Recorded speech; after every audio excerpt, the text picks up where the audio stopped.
5, 4.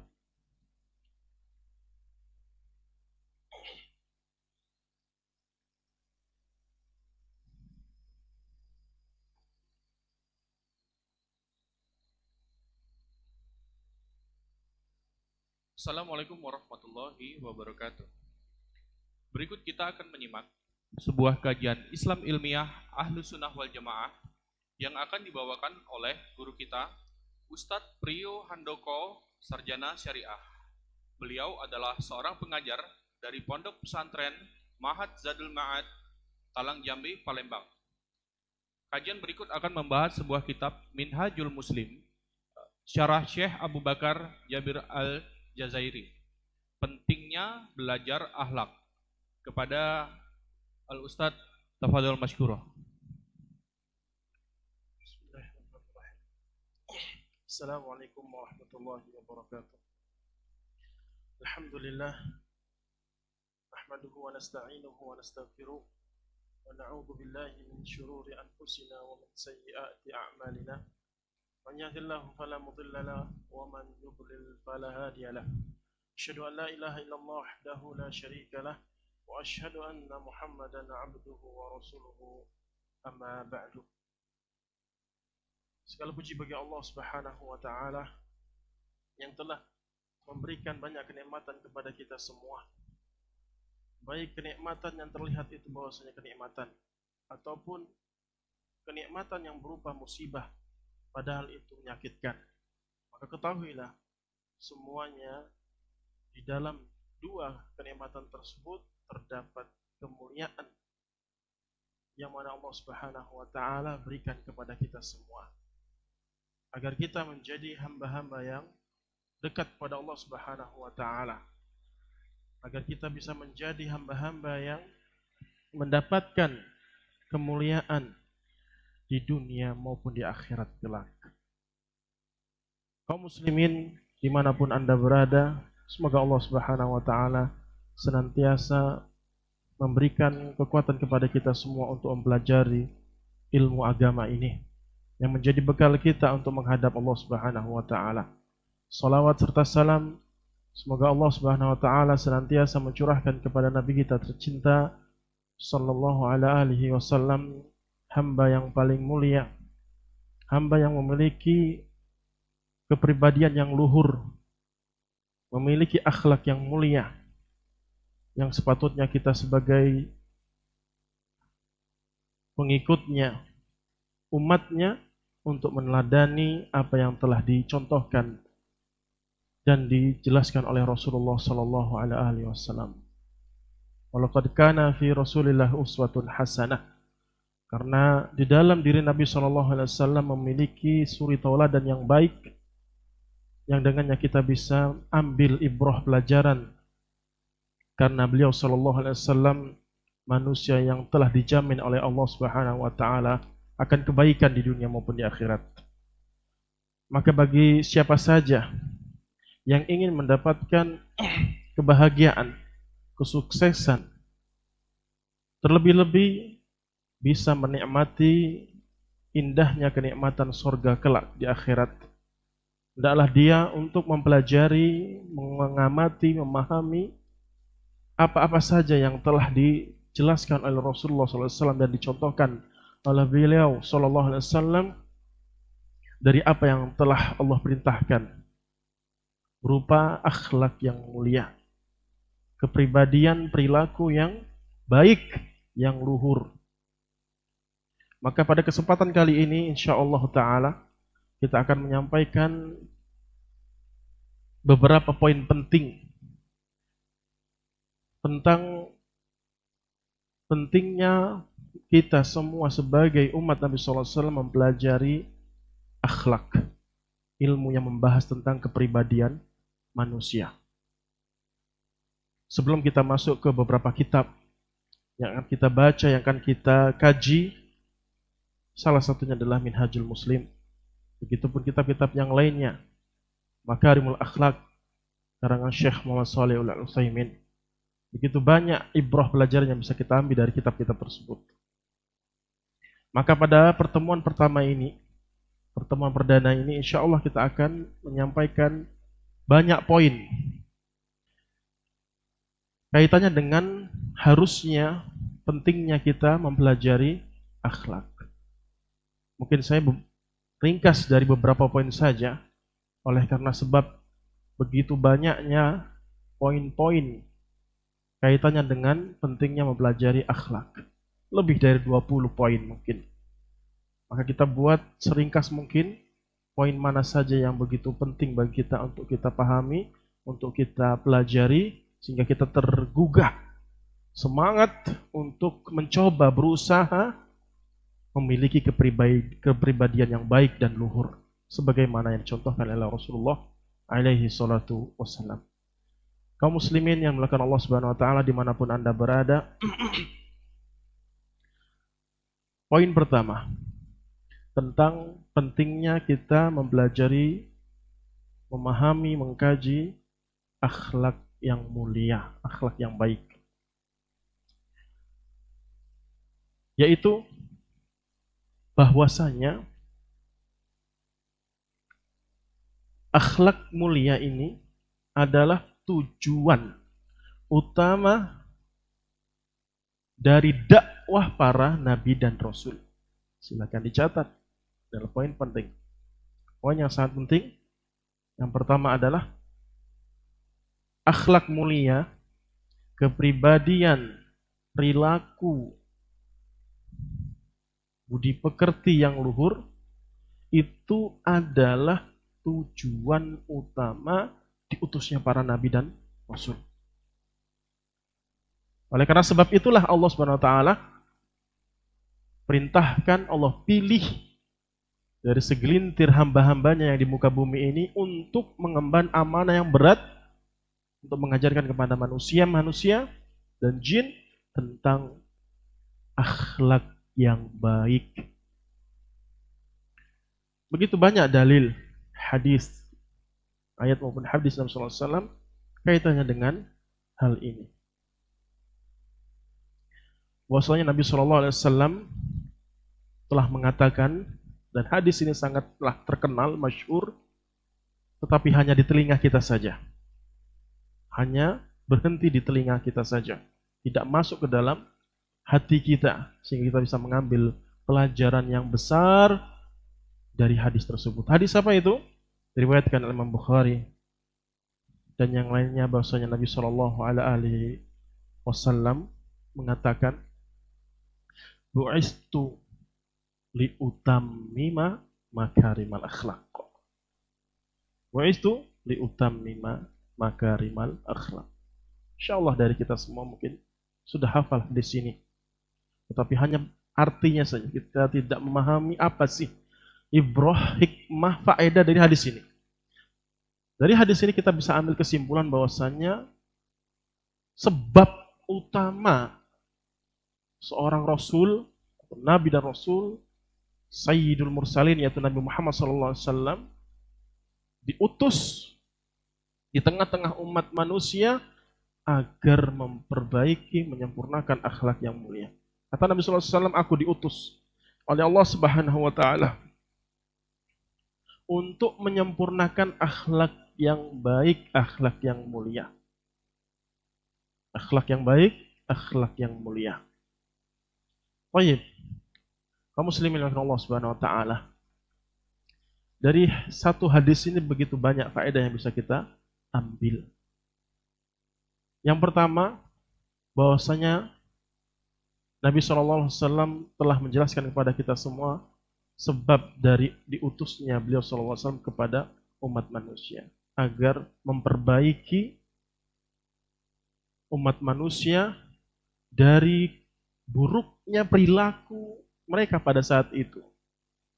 Dan sangat banyak sekali keburukan-keburukan dari perilaku jahiliyah di zaman Nabi SAW. Sehingga Nabi SAW diutus untuk menjadikan mereka manusia yang terpuji, manusia yang baik. Kemudian faedah apa lagi? Yang kedua adalah bahwasanya baiknya di sini adalah baik, mulianya di sini adalah mulia menurut Allah dan Rasulnya. Mungkin banyak dari kita ataupun dari ajaran-ajaran, nasihat-nasihat, petua-petua dari orang tua kita mengajarkan banyak kepribadian, perbuatan-perbuatan baik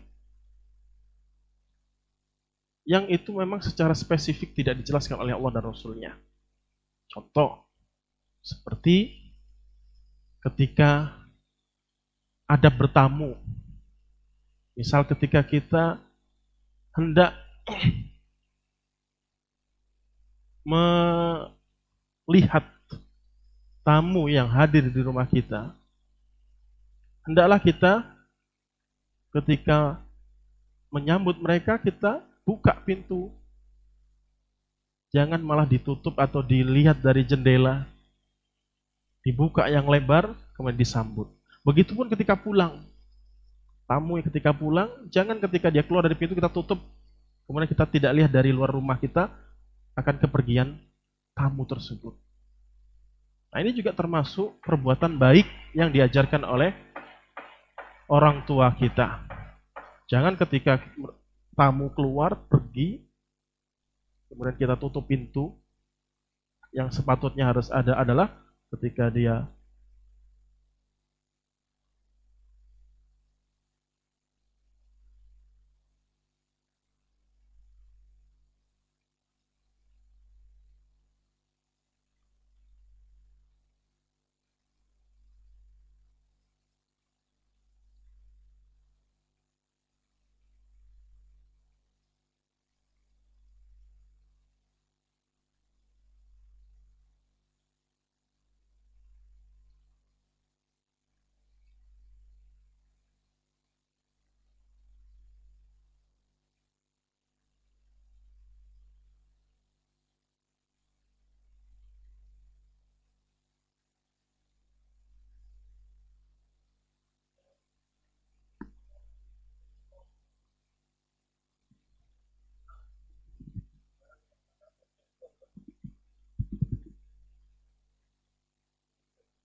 jadi barometer tolak ukur dari suatu kemuliaan kebaikan adalah menurut Allah dan Rasulnya. Karena jelas Nabi SAW diutus ya, di tengah-tengah umat manusia agar mereka memiliki kepribadian yang baik, akhlak yang mulia. Sesuai yang dijajarkan oleh siapa? Oleh Nabi Muhammad SAW yang dijelaskan oleh diwahyukan oleh Allah Subhanahu Wa Taala. Utamima makarimal akhlak. Nabi yang memberikan, menjelaskan kepada mereka, pada manusia untuk berperilaku, berkepribadian yang baik, yang luhur. Lalu setelah itu disesuaikan dengan adat istiadat, nasihat-nasihat, petua-petua di tengah masyarakat yang tidak bertentangan dengan ajaran Nabi Shallallahu Alaihi Wasallam. Itu juga dikatakan bahwasanya akhlak yang baik. Dari hadis ini kita bisa mengambil beberapa kesimpulan yang sudah kita jelaskan tadi. Kemudian timbullah pertanyaan, berarti tidak ada dong ataupun tujuan utama dari dakwah Nabi dan Rasul adalah kan tauhid, akidah. Berarti kalah dong akidah ataupun tauhid dengan pembahasan ilmu akhlak yang mulia ini. Ya kan? Seakan-akan hadis tersebut menjelaskan tauhid akidah itu tidak penting karena yang paling penting adalah akhlaknya dulu, kepribadian manusianya dulu kita perbaiki baru kita sampaikan tentang tauhid. Tidak. Seakan-akan bertentangan seperti misalkan pertanyaan muncul seperti itu. Maka jawabannya adalah justru akhlak yang mulia, kepribadian yang baik yang diajarkan oleh Nabi SAW, yang itu adalah tujuan utama dakwah Nabi dan Rasul, adalah buah dari keyakinan akidah seorang hamba, seorang mukmin. Keyakinan yang sahih, yang benar, yang ada di dalam hatinya, sehingga memunculkan kepribadian yang baik. Jadi seharusnya juga kita memfokuskan dalam pelajaran akidah atau tauhid. Jadi, akidah tauhid juga salah satu tujuan utama dakwah para nabi dan rasul, yang mana itu adalah pertama kali yang didakwahkan oleh Rasulullah SAW, dan akhlak yang mulia adalah buah dari akidah, pemaham akidah yang benar, tauhid yang benar. Itulah korelasi kaitan yang kuat antara akhlak yang mulia dan ilmu akidah, ilmu tauhid. Kaum muslimin yang dimuliakan Allah Subhanahu wa taala. Ketahuilah bahwasanya akhlak yang mulia itu adalah salah satu sebab utama seorang hamba masuk ke dalam surga Allah Subhanahu wa taala. Sebab utama. Kalau sebab utama berarti seharusnya dia juga memiliki pemahaman yang benar. Dan tidak mungkin orang bisa masuk surga hanya sekedar berperilaku baik saja tanpa ada dasar keyakinan yang benar atas Allah Subhanahu wa taala, atas agama ini. Tidak. Justru dia harus mempelajari, memahami akidah yang benar. Maka ketika dia telah memahami akidah yang benar, di situ dia memiliki kepribadian yang baik. Maka Nabi SAW jelas mengatakan, ataupun pernah ditanya oleh Nabi SAW, sebagaimana yang diriwayatkan oleh Tirmidzi dan yang lainnya, pernah Nabi SAW ditanya oleh para sahabat, su'ila Nabi SAW an aktsari ma yudkhilul jannata faqala. Nabi SAW dulu pernah ditanya oleh sahabat, apa sih sebab utama manusia itu banyak yang masuk surga? Amalan apa yang menyebabkan orang itu bisa masuk surga? Maka Nabi SAW mengatakan taqwallah, taqwallahi, yaitu bertakwa kepada Allah. Bertakwa kepada Allah Subhanahu wa taala. Apa itu takwa? Takwa adalah menjalankan perintah Allah Subhanahu wa taala dan menjauhi semua apa-apa yang Allah Subhanahu wa taala larang. Itu takwa. Kemudian Nabi SAW mengatakan dan menggunakan kata berikutnya yang memiliki kaitan erat sebelumnya, yaitu apa?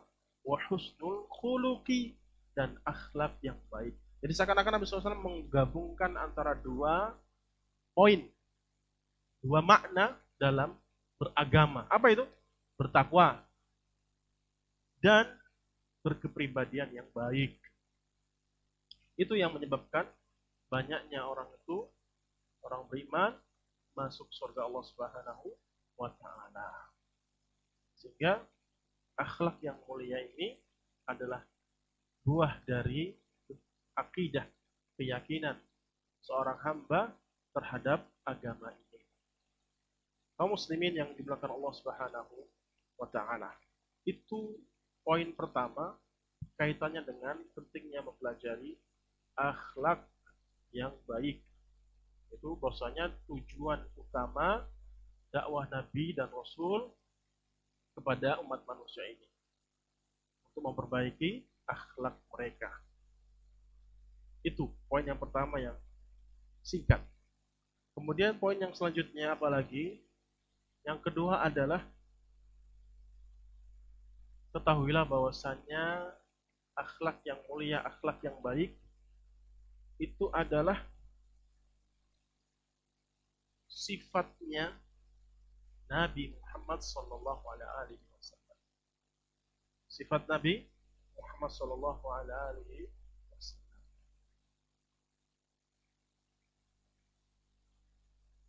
Kenapa?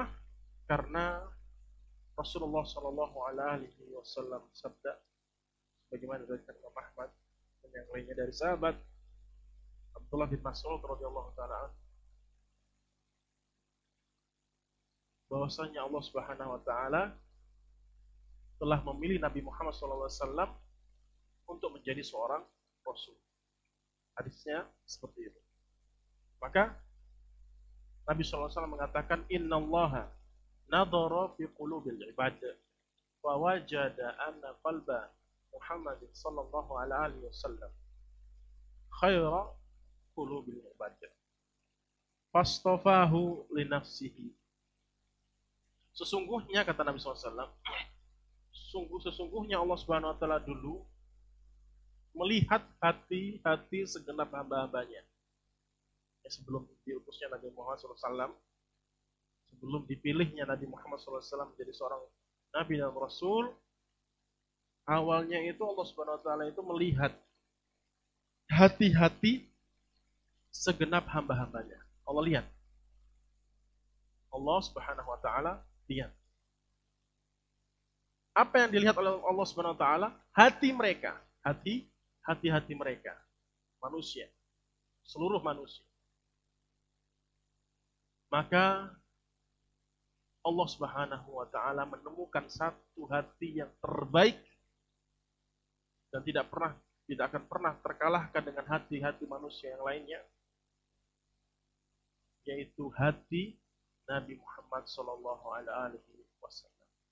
Allah Subhanahu wa taala menemukan bahwasanya ada di sana satu manusia yang memiliki kepribadian yang baik, hati yang baik, budi pekerti yang luhur. Maka Allah Subhanahu wa taala maka Allah Subhanahu wa taala memilih Nabi Muhammad sallallahu alaihi wasallam bin Abdullah menjadi seorang nabi dan rasul. Seorang nabi dan rasul. Ini menunjukkan bahwasanya Nabi Muhammad SAW adalah manusia yang terbaik, manusia yang paling mulia. Ya, dengan sebab itulah Nabi SAW diangkat menjadi seorang nabi dan rasul untuk mengemban amanah mendakwahkan amanah yang amat sangat berat ini kepada umat manusia sampai nanti hari kiamat. Sampai nanti hari kiamat. Sehingga kita bisa tarik kesimpulan bahwasanya Nabi Muhammad SAW adalah manusia yang terbaik yang ada di muka bumi. Dan banyak sekali dalil-dalil kaitannya dengan bahwasanya Nabi SAW adalah manusia yang terbaik. Begitupun seorang sahabat Nabi SAW, Sa'ad bin Hisham radhiyallahu taala pernah bertanya kepada Aisyah radhiyallahu taala anha. Beliau bertanya kepada Aisyah, istri Nabi sallallahu alaihi wasallam, "Ya Ummul Mukminin, wahai Aisyah, ibunya para orang-orang yang beriman, akhbirni an khuluqi Rasulillah sallallahu alaihi wasallam. Kabarkanlah kepadaku akhlak yang dimiliki Nabi Muhammad sallallahu alaihi wasallam. Kenapa? Karena yang sering bergaul bermuamalah dengan Rasulullah sallallahu alaihi wasallam adalah Nabi Muhammad sallallahu alaihi wasallam. Aisyah radhiyallahu taala anha. Yang sering bermuamalah dengan Nabi sallallahu alaihi wasallam adalah istrinya Nabi sallallahu alaihi wasallam, yaitu Aisyah radhiyallahu taala anha. Sehingga mengetahui kepribadian Nabi Muhammad SAW secara langsung. Sehingga wajarlah beliau radhiyallahu taala anhu bertanya kepada Aisyah. Maka Aisyah menjawab, kana khuluquhul Quran, bahwasanya akhlak beliau sallallahu alaihi wasallam adalah Al-Quran. Ingat, kita betul-betul sepakat akan kesakralan Al-Quran. Bahwasanya Al-Quran adalah pedomannya manusia. Barang siapa yang ingin mendapatkan kebahagiaan di dunia dan akhirat, maka berpegang teguhlah dengan Al-Quran. Dan Al-Quran akan menunjukkan kepada As-Sunnah juga. Sepakat bahwasanya seluruh apa yang ada di dalam Al-Quran kebaikan. Kebaikan, tidak ada sedikit pun keburukan. Justru mengajarkan kepada manusia untuk melakukan hal-hal yang mulia dan menjauhi semua yang tidak terpuji, yang tercela. Ini menunjukkan bahwasanya akhlak Nabi SAW adalah Al-Quran. Sehingga kalau kita betul-betul ingin menjadi umat yang setia, ya, umat Nabi SAW yang setia, yang sejati, hendaklah membaca Al-Quran. Kalau kita ingin mengetahui kepribadian Nabi SAW, ya, bisa kita baca sirah Nabi, misalkan hadis-hadis yang menjelaskan tentang kepribadian Nabi SAW, baik fisiknya ataupun akhlak. Banyak sekali. Salah satu kitab yang sangat bagus sekali adalah karangan Imam At-Tirmidzi. Dia mengumpulkan banyak hadis yang berjudulkan bahwasanya Syama'il Muhammadiyah. Syama'il Muhammadiyah. Bisa dijelaskan banyak hadis tentang kepribadian Nabi SAW. Tetapi kalau kita ingin lebih lagi mendalami tentang kepribadian Nabi SAW, bacalah Al-Quran. Bacalah Al-Quran. Semua yang ada di dalam Al-Quran, itu adalah akhlaknya Nabi SAW, kepribadian Nabi SAW. Indah sekali bahasa Al-Quran. Kalau kita membaca Al-Quran satu demi persatu ayat, kita hayati, kita tadabburi, begitu indahnya syariat, ajaran, perintah atau larangan Allah SWT di dalam Al-Quran. Sampai-sampai Umar bin Khattab radhiyallahu taala anhu, sebelum beliau masuk Islam, adalah orang yang paling benci dengan agama Islam, paling keras, paling getol memerangi, memadamkan api Allah SWT, api agama Allah SWT. Bahkan hampir-hampir ingin membunuh Nabi SAW. Orang yang terdepan yang hendak membunuh Nabi SAW. Tapi Allah SWT berkehendak yang lain. Allah beri beliau hidayah melalui perantara Al-Quran. Beliau terenyuh, terbuka hatinya ketika mendengar bacaan Al-Quran surat Thaha. Sehingga seketika beliau radhiyallahu taala anhu masuk Islam. Nah, ini menunjukkan bahwasanya begitu indahnya Al-Quran bisa mengeras sama lembutkan hati yang keras, menghilangkan noda-noda yang menodai, mengotori hati-hati hamba-hambanya dengan sangat mudah dengan izin Allah SWT. Hati yang sangat keras akan menjadi lembut ketika dia menghayati, memahami Al-Quran. Jadi ketika kita sedang galau, sedih, mendapatkan musibah, tidak bersemangat untuk beribadah, beraktivitas, bacalah Al-Quran. Baca Al-Quran dan terjemahannya, hayati. Lebih bagus lagi kita mempelajari tafsirannya. Di situ kita akan tambah semangat, tambah bergairah untuk beribadah pada Allah SWT, untuk menjadi hamba manusia yang mulia di dalam Al-Quran. Maka kalau kita ingin mempelajari akhlak Nabi SAW, baca Al-Quran. Apa yang ada di dalam Al-Quran, itulah akhlak Nabi SAW. Sehingga wajar Nabi SAW diangkat menjadi Nabi dan Rasul. Itu poin yang kedua. Kaitannya dengan pentingnya kita mempelajari akhlak yang mulia. Kemudian poin apa lagi yang seharusnya kita jelaskan, yang harusnya kita perhatikan tentang mempelajari akhlak yang mulia ini? Yang ketiga adalah bahwasanya al-akhlaq huwa minal amal. Aisyah Ulumuddin Hidayatut Taufiq. Bahwasanya akhlak yang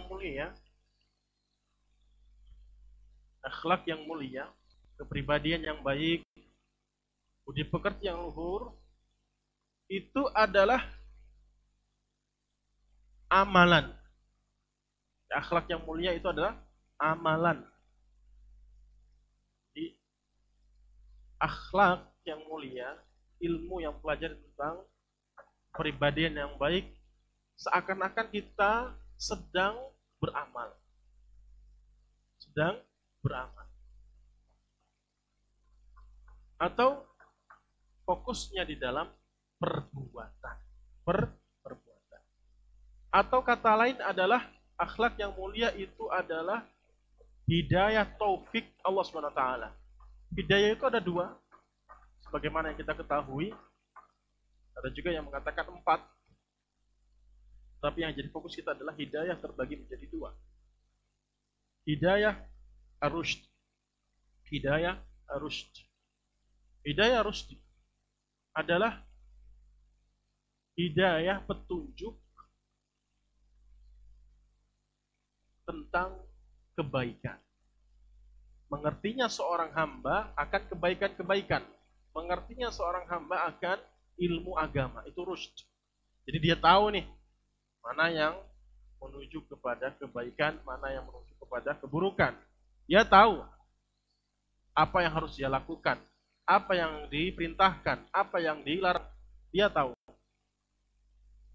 Pengetahuan ini, petunjuk ini, itu dinamakan hidayah rushd.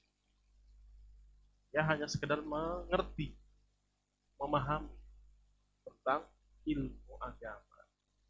Ilmu yang kaitannya tentang kebaikan dan menjauhkan seorang hamba dari keburukan. Itu hidayah rushd. Hidayah yang kedua adalah hidayah taufiq wassadad. Hidayah petunjuk mengertinya seorang hamba terhadap ilmu agama dan pengamalan dia terhadap apa yang dia ilmui, apa yang dia ketahui dari ilmu agama itu. Jadi poin akhir dari ilmu yang Allah turunkan kepada Nabi SAW adalah apa? Akhlak. Karena itu adalah hidayah taufik. Apa hidayah taufik tadi? Yaitu bagaimana seorang hamba itu mampu mengamalkan, mengerjakan suatu ilmu yang telah dijelaskan oleh Allah dan Rasulnya SAW. Di poin besarnya, titik beratnya adalah pengamalan. Akhlak yang mulia itu adalah pembahasan tentang amalannya. Jadi seakan-akan kita berusaha, saya dan para pendengar sekalian, berusaha untuk bagaimana kita ini memiliki kepribadian ini gitu. Bukan hanya paham, ya, ngerti dalilnya, ngerti tentang konsekuensinya, ya paham. Tetapi kita tidak sampai kepada finishnya, inti dari ilmu tersebut. Apa itu? Ya pengamalan. Jadi ilmu dan amal tidak bisa dipisahkan. Dan banyak sekali kaum muslimin dan Allah SWT di zaman ini, oleh karena sebab begitu banyaknya fitnah, cobaan, ujian yang Allah timpakan kepada umat ini. Setahun, 2 tahun dia mempelajari agama, ikut kajian. Banyak yang dia mengerti tentang ini dan itu. Semua materi pelajaran sudah hafal, sudah lewat semua. Tetapi kok pribadiannya tidak menunjukkan apa yang dia pelajari. Itu katanya seorang penuntut ilmu yang memiliki ilmu yang begitu banyak, sering mengikuti pengajian ini sampai bertahun-tahun, tetapi kok sering melakukan keburukan kepada saudara-saudaranya. Tidak menunjukkan kebaikan dari ilmu yang dia pelajari. Ini jadi suatu problema di tengah-tengah umat kita. Banyak yang dia ketahui tentang ilmu agama, akan tetapi dia tidak mengetahui konsekuensi dari tidak berusaha untuk melahirkan apa yang harus dia lahirkan dari tuntutan ilmu itu, yaitu sebuah amalan berupa amalan soleh. Jadi jangan sampai kita memisahkan bahwasanya ilmu sendiri, amalan sendiri. Tidak. Amalan berangkat dari ilmu, amalan berangkat dari ilmu, ilmu menuntut untuk beramal. Jadi ketika kita membahas tentang kitab akhlak, bab akhlak, hakikatnya adalah seakan-akan saya dan para pendengar sekalian ditekan, diberikan motivasi untuk ayo kita berusaha untuk mengamalkan hal tersebut. Ilmu yang dijelaskan tentang akhlak mulia tadi. Di usaha kita untuk mendapatkan amalan yang diajarkan oleh Allah Subhanahu wa taala dan Rasul. Di poin yang ketiga adalah apa? Bahwasanya akhlak yang mulia itu adalah amalan. Amalan. Beda halnya dengan adab. Beda halnya dengan adab. Adab itu adalah tata keramanya, metodenya. Harusnya seperti ini, harusnya seperti itu, cara-caranya. Tetapi kalau sudah masuk bab akhlak, maka akhlak ini adalah buah dari adab. Adab memberikan suatu pengajaran yang menuntut kita untuk mengamalkan sehingga kita memiliki kepribadian akhlak yang baik. Dan di dalam kitab ini pengarang rahimahullah Syekh Abu Bakar Jabir Al-Jazairi, beliau menyusun kitab ini begitu bagusnya, begitu indahnya. Beliau memulai bab pertama adalah bab yang kaitannya dengan akidah. Jadi buku ini memiliki tercakup di dalamnya banyak pembahasan disiplin ilmu agama Islam. Nah, beliau meletakkan bab pertama yaitu kaitannya dengan akidah, keimanan kita kepada Allah Subhanahu wa taala dan konsekuensinya. Kemudian setelah itu adab. Setelah itu apa? Adab. Setelah adab atau bab ketiga, akhlak. Jadi ketika kita membaca buku ini, pas gitu runtutannya, rentetannya apa? Pas sekali. Dan insya Allah ada terjemahannya, banyak sekali dijual belikan tentang terjemahan buku ini. Jadi beliau menjelaskan kepada kita tentang akidah, kemudian adab, akhlak. Urutannya sangat pas, bagus. Sehingga bisa kita ambil kesimpulan bahwasanya adab itu adalah metodenya, caranya untuk menjadi orang baik, dan akhlak adalah usaha kita untuk mengamalkan adab tersebut. Di adab dan akhlak tidak akan bisa dilepaskan, dipisahkan. Sebagaimana tadi ilmu dan amalan tidak bisa dipisahkan. Kaum muslimin yang dimuliakan Allah Subhanahu wa taala dimanapun Anda berada, semoga Allah Subhanahu wa taala selalu memberikan kepada kita semua taufiknya. Dari poin yang ketiga, bahwasanya akhlak yang mulia adalah amalan. Pembahasan tentang beramal, bagaimana kita melakukan hal itu. Motivasi-motivasi yang dijelaskan oleh Allah dan Rasulnya untuk melakukan suatu amalan yang baik, amalan yang saleh.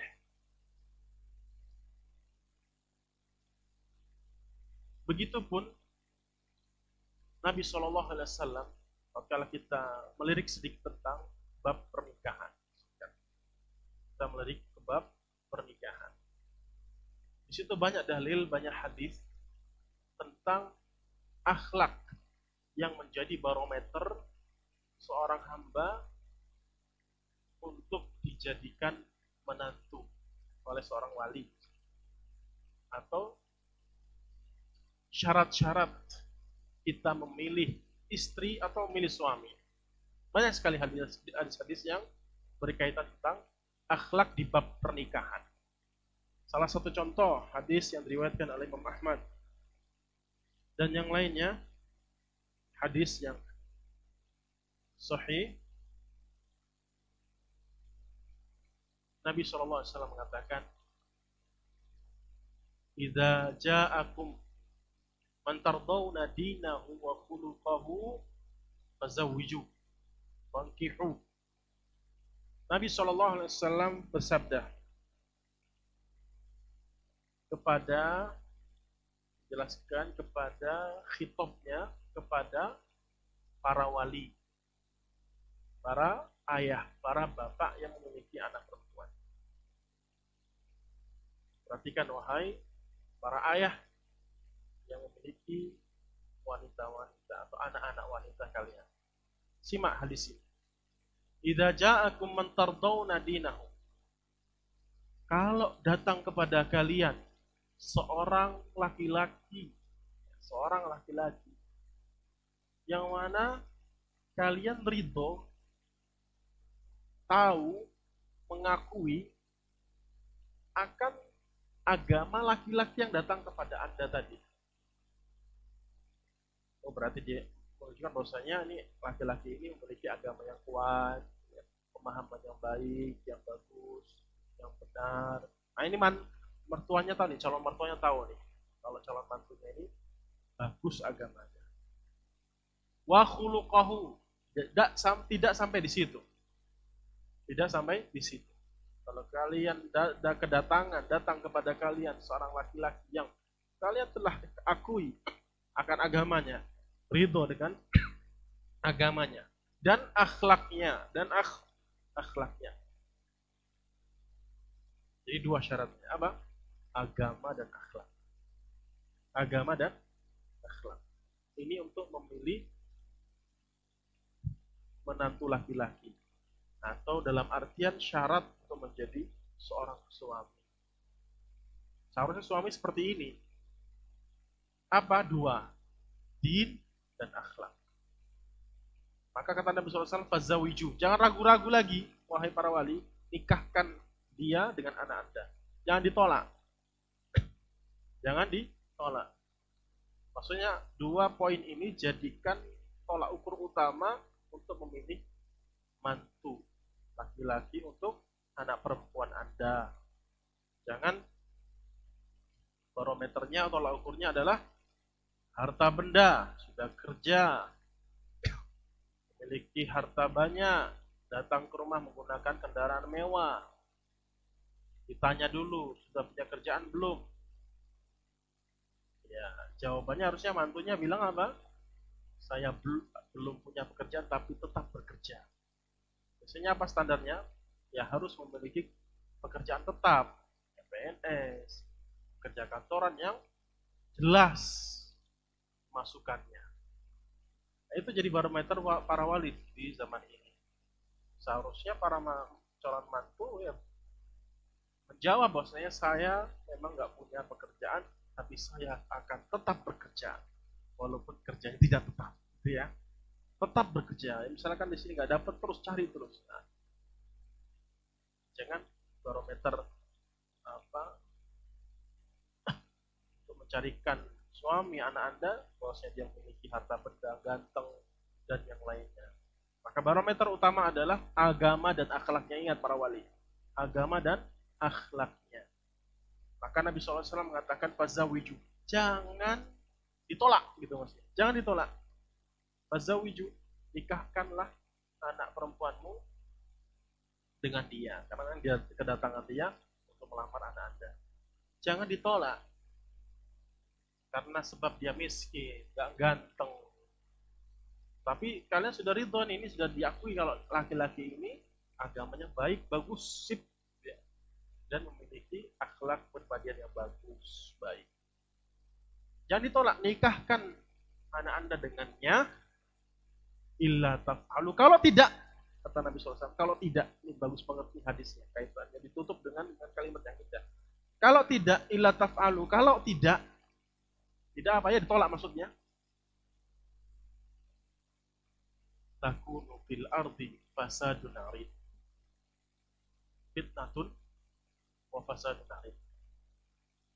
Kalau tidak, ditolak maksudnya, kamu gak punya apa-apa nak, pergi saja cari wanita lain, jangan sama anak saya, misal seperti itu, suruh pulang atau pergi, karena sebab itu dia tidak menoleh agama dan akhlaknya, maka kata Nabi SAW akan terjadi fitnah yang besar, kerusakan di muka bumi yang sangat meluas. Berarti kita bisa ambil kesimpulan, barometer seorang wali ini adalah harta. Harta.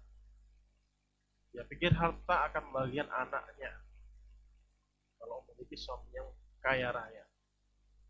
Maka para lelaki yang memiliki agama dan akhlak yang baik sudah tidak ditoleh lagi oleh para wali akhirnya. tidak ditoleh lagi. Maka syarat untuk menikahkan, artinya menikahi anak saya adalah kamu harus punya ini dan punya itu. Bukan penyebab utama dari barometer agama dan akhlak. Maka terjadilah kekacauan di muka bumi. Kenapa? Yang jadi pemimpin suaminya, istrinya, anak dari dia, anak perempuan, adalah seorang laki-laki yang tidak memiliki agama dan akhlak karena dia memiliki harta benda dunia. Sehingga akan menjadi kerusakan di muka bumi ini. Akan melahirkan keturunan-keturunan yang jelek, yang buruk. Maka barometer yang paling ditekankan di sini adalah agama dan akhlaknya. Pertanyaan berikutnya bahwasanya apakah beda antara hadis ini, kalimat dari dinahu wa khuluquhu, agama dan akhlaknya?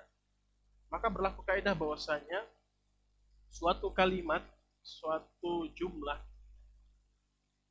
yang di dalamnya terdapat dua kata yang sebenarnya itu sama saja dan dikumpulkan di dalam satu nas, dalam satu kalimat, maka memiliki makna yang khusus. Tapi kalau dibedakan, dipisah ucapannya, kalimatnya, maka memiliki makna yang sama. Di din sebenarnya sama dengan akhlak, akhlak juga sama dengan din.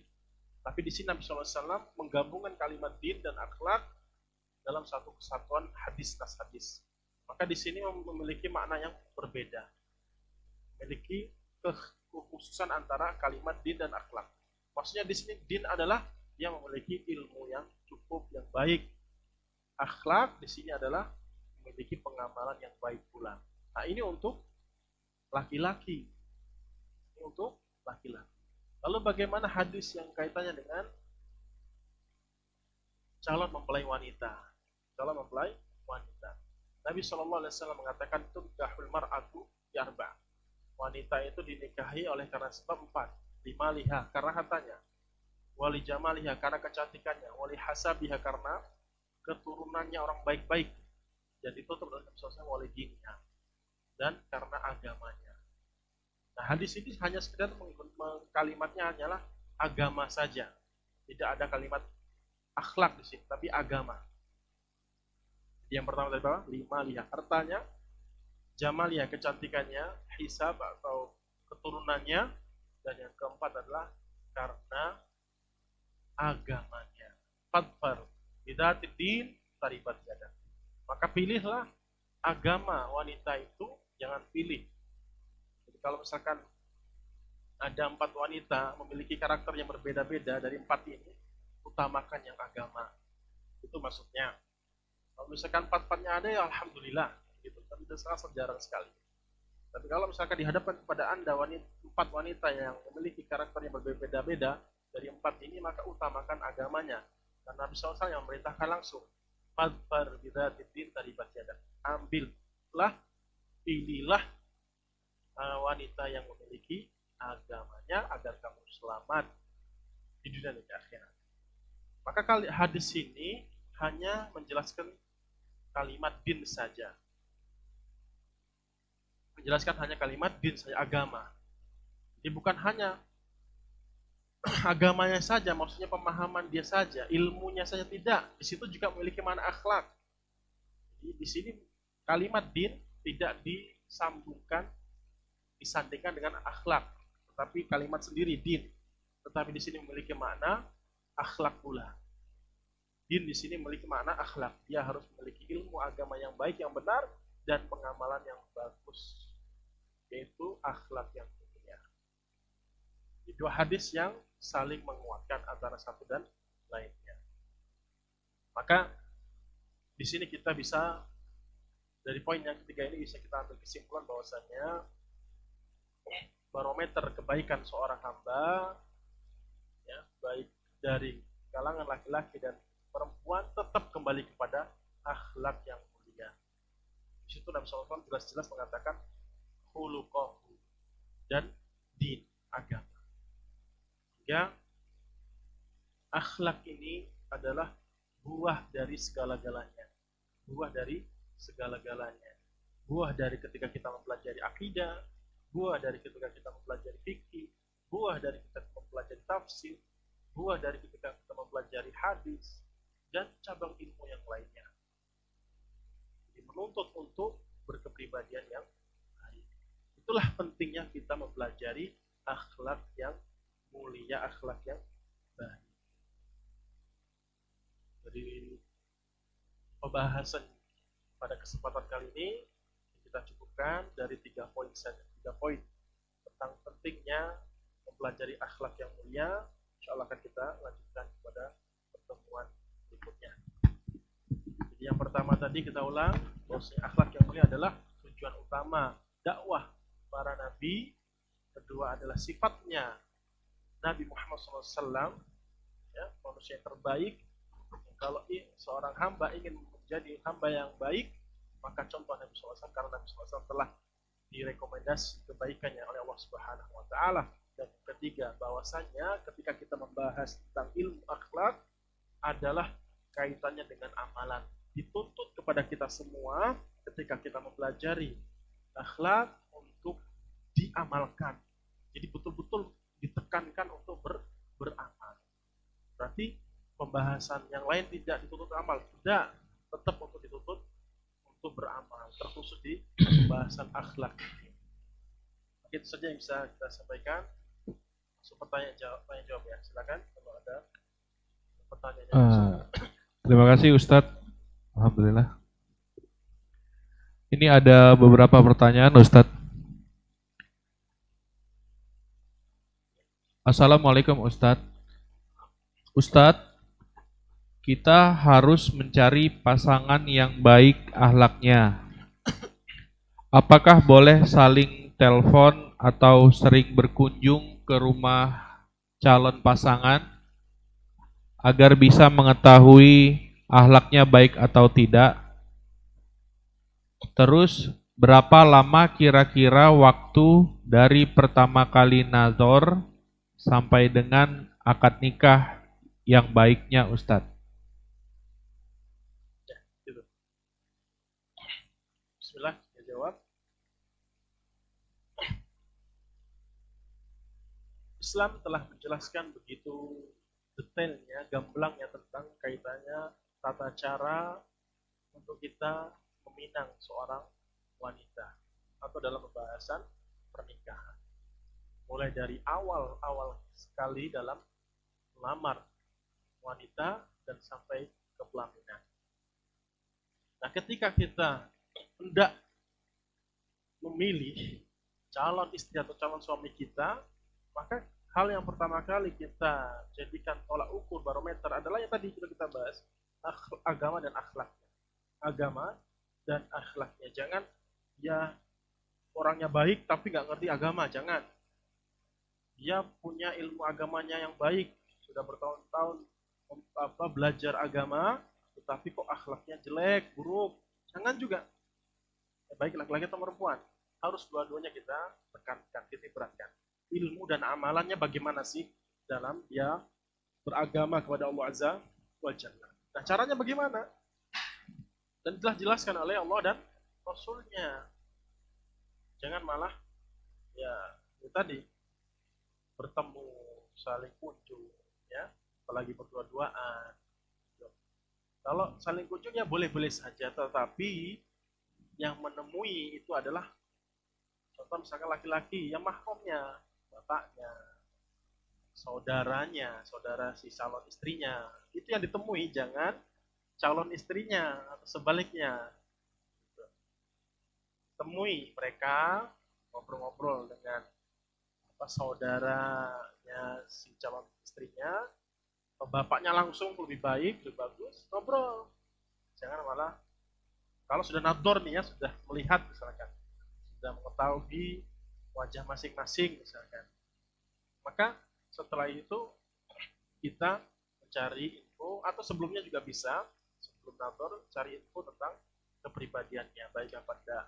Itu dengan cara ya bertanya kepada orang yang terdekat, baik dari mahramnya, orang tuanya, bapak atau saudaranya, atau temannya, atau temannya, teman terdekat misalkan. Wanita lah pastikan gitu ya. Ya, maka kita harus punya partner dari wanita juga. Misal istri dari teman kita cari info, minta tolong carikan info tentang wanita ini. Nah, wanita ini temannya wanita ini. Tolong ya, karena istri teman kita punya istri ini kan, kita suruh cari info, dia suruh menggali infonya tentang si calon wanita ini, calon istri kita ini dari teman dekatnya. Nah, di situ kita bisa mengetahui tentang kepribadian si calon wanita atau istri kita tadi. Atau juga dengan cara bertanya kepada seorang ustadz misalkan. Apalagi sudah dihubungkan oleh seorang ustadz misalkan. Maka pasti ustadz insya Allah akan mencarikan yang terbaik. Di situ dia telah mengetahui tentang kepribadian masing-masing calon mempelai, laki-laki atau perempuan, sehingga bisa dijodohkan. Itu salah satu caranya.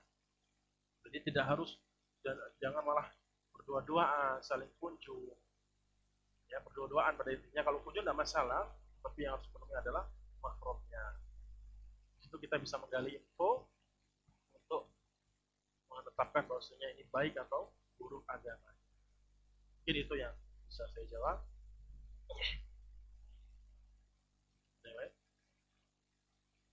Iya, ada pertanyaan Ustadz. Ustadz, Assalamualaikum. Saya sudah lama mengaji sunnah. Tetapi mengapa saya masih suka marah-marah ketika melihat orang yang berbuat amalan yang tidak sesuai dengan ajaran Rasul? Saya merasa emosi dan saya marah-marah, Ustadz. Bagaimana, Ustadz?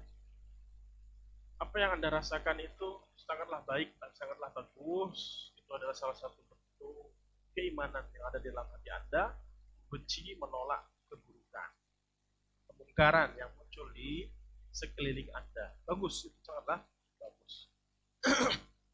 Tetapi di situ ada actionnya, ada tata caranya untuk melampiaskan itu semua. Apakah harus marah-marah, diomelin orang yang melakukan kemungkaran tersebut? Tidak. Tidak. Maka Nabi SAW telah menjelaskan kepada kita semua, dan hadis yang sangatlah terkenal, idza ra'aitum al-munkar, jika kita melihat, kalian melihat kemungkaran, faghayyiru, maka usaha kita untuk merubah kemungkaran tersebut. Fa illam tastati', kalau kita nggak bisa, kalau kalian nggak bisa, kata Rasulullah, fa biyadihi, dengan tangannya. Jadi kita usahakan untuk mencegah kemungkaran tersebut dengan tangan. Kalau tidak bisa dengan tangan, fabilisan. Tidak bisa dengan tangan, maksudnya kekuasaan, bukan malah mukul, ngancurin, ya, adu fisik, tidak. Maksudnya dengan kekuasaan kita. Misal kita bos di suatu tempat, di suatu toko, suatu usaha, kita punya banyak pegawai tersebut melakukan suatu kemungkaran, maka cegahlah dengan kuasa kita, karena kita bos. Kita marah-marahin, kita ya nasihatin, ya, kita tegaskan kepada mereka untuk tidak melakukan hal yang demikian, buat peraturan yang tegas. Itu karena kita seorang bos suatu tempat, ketika melihat kemungkaran di bawahan kita, itu dengan tangan maksudnya itu. Apalagi polisi seperti itu, ya, penegak hukum. Kalau tidak bisa, karena kita orang biasa-biasa saja, maka dengan lisan. Kita punya ilmu nih tentang perkara tersebut, nasihatin orangnya, dipegang tangannya, ditarik, jangan dijelaskan kemungkarannya di depan khalayak ramai, ditarik tangannya, diajak ngobrol empat mata, pelan-pelan, lemah lembut, jangan sedikit emosi yang keluar dari kata-kata kita, nada yang kita sampaikan harus lemah lembut. Nah, itu dengan lisan. Nah, kalau tidak bisa karena kita mungkin nggak ngerti ilmunya, tapi itu memang jelas-jelas tidak baik, buruk, ya, tidak mampu kita untuk menjelaskannya, maka dengan hati, menolak, membenci, itu adalah salah satu bukti keimanan kita di dalam hati kita kepada syariat agama Allah Subhanahu wa taala. Jadi tidak masalah. Seperti itu. Wallahu ta'ala alam. Ya, itu aja Ustadz. Pertanyaannya cuma ada 2 pertanyaan. Mungkin saja yang bisa kita sampaikan. Semoga 3 poin yang sudah kita jelaskan pada kesempatan kali ini bermanfaat dan memberikan dorongan kepada kita semua, motivasi kita semua untuk menyimak kajian-kajian tentang akhlak, kaitan dengan akhlak di sini atau tempat yang lain, atau berusaha untuk membaca buku-buku yang mengajarkan tentang kepribadian yang baik yang dijelaskan oleh Allah dan Rasulnya. Wallahu ta'ala alam. Sallallahu ala nabiyyina Muhammad wa ala alihi wa ashabihi wasallam. Assalamualaikum warahmatullahi wabarakatuh.